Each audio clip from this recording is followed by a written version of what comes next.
L'histoire de Poséidon, le puissant dieu de la mer, est une épopée tumultueuse, marquée par son immense pouvoir, ses colères redoutables et son rôle central dans le panthéon grec. Poséidon est le deuxième fils des titans Cronos et Rhéa. À l'instar de ses frères et sœurs Hestia, Déméter, Héra et Hadès, il fut avalé par son père Cronos peu après sa naissance.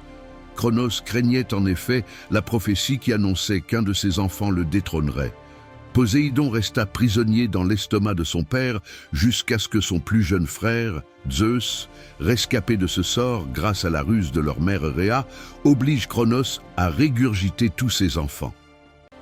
Poséidon émergea alors adulte, puissant et prêt à participer au renversement de l'ordre titanique.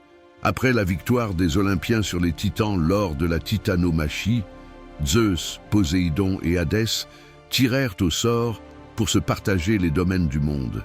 Poséidon reçut le vaste domaine de la mer, devenant le souverain des océans, des rivières et de toutes les eaux. Le règne de Poséidon est caractérisé par son immense pouvoir et son tempérament imprévisible.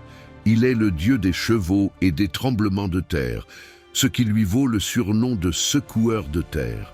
Son arme et son symbole principal est le trident, avec lequel il peut soulever des tempêtes, provoquer des raz-de-marée ou faire jaillir des sources.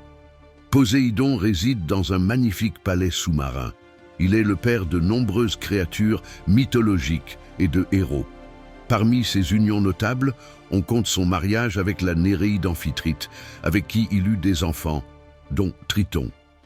Cependant, comme Zeus, Poséidon est connu pour ses nombreuses liaisons avec des nymphes, des déesses et des mortels, ce qui engendra une descendance diverse.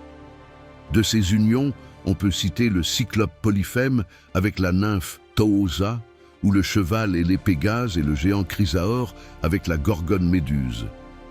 Sa nature colérique est bien documentée.